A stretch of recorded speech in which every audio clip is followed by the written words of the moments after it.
the business world sees a looming commercial real estate crash. Yeah. And technically, our loans fall under commercial real estate. Yes. So from the top down, there is scrutiny everywhere. Mm-hmm. We were talking to one of our hard money friends, and they were like, we've been hit with more audits in the last 90 days. Like when things were good, there was never an audit. We never did anything. We just kept running the line, drawing the line down, paying the line back, run it down. And he's like, the amount of information now we have to send back to these people, same dilemma. Mm-hmm. It's like, do I have the time to make money and grow wealth, or do I have to basically do the admin stuff? And so when we first started, the admin side of it was maybe 15 to 20%. I'd say it's probably closer to 35% now of our time. Easily. Yeah. And it's, and then the inquiries we get from investors, they're scared because they're in other investments that are just crashing. Let's just call it what it is. I mean, they're in other things that are not doing well, and they're looking at their stock market, and there's uncertainty in the marketplace. We totally get it, but here it is. It's like insurance went up, taxes went up, and interest rates.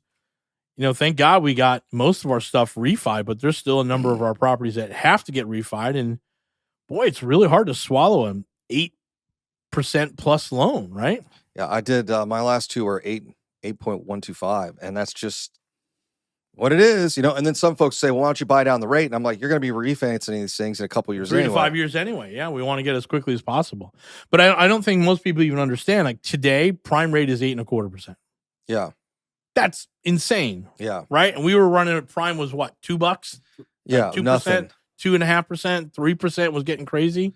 Well, let's look. Tomorrow, the Fed, if you guys are listening to this, it's Tuesday, but Wednesday, the Fed comes out, and they are probably going to hike one last time. And you think 25 or 50? I think it'll be a 25. Yep. Let me pull up MBS News real quick.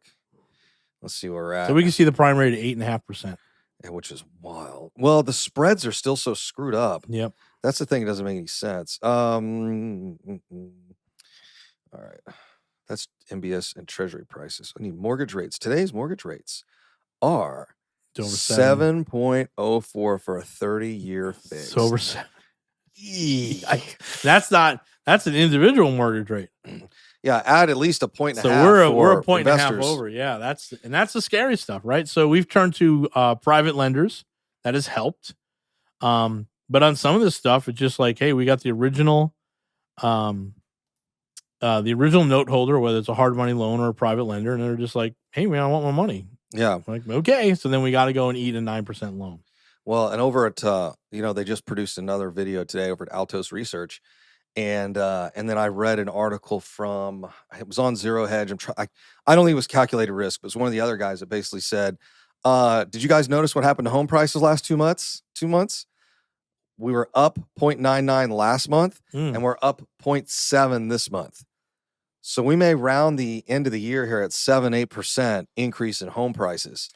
And be down on listings? Yeah, listings are way down. It's never been this low. In fact, if you look at it as a per capita rate, this is the lowest sales in the history of the United States. Wow. It's absolutely bananas. So a lot of people keep thinking, oh, there's got to be there's a crash, there's a this, there's that. I'm like, that's not going to happen. We're at the low. We're at the low.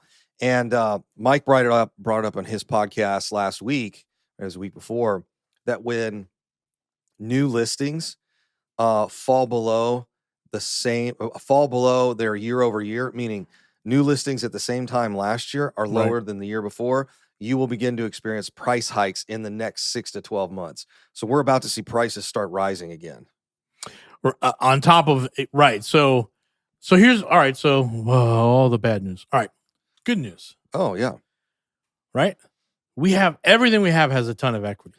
Well, that's the funny conversation we're having with investors, right? It's like, hey, these things are a little cash trapped, but there is value there. Right. I mean, there's versus like some of these things are going to foreclosure that we're watching these multifamily lenders, multifamily investors get smoked. There's no equity in there. That's why they're having to give them away. So we may be asking for capital calls and cash, but the thing I keep telling everybody is I'm like, you look at these numbers, guys, and there's equity here. Well, I just watched you and our favorite real estate agent go through about 250 listings, right? Yeah. And I'm busy, so I'm in and out of the room. And every time I look up, and I'm like, "What? 245 for that? Are you kidding me?" Yeah. Right? Yeah, if you're not in the deals every day, you don't see it, It's right? like, I bought on that block for 125. Yeah. We put 60 and 185. Wow, it's already up 70 grand. This is Yeah, amazing. in 2 years, right? Yeah. It's kind of wild when you look at all these markets and I'm getting a lot of emails on one of our syndications. Hey, Jason, how'd you come up with that valuation? I'm like, real simple. There is nothing on the market for less than 100 grand a door. Yeah. We got 34 units in there, or no, 31 units in there, 3.1 million, right? Some combination. Yeah. Some combination of that, right? Or I'm like, but I'm seeing a lot of stuff trade at 120K a door. That puts us at 3.7 million. And they're like, and everyone's like, okay, it seems reasonable to me. I'm like, I'm just kind of sharing with you the market because I'm in that market every day, right? Every day. Yeah. I'll be down there tomorrow.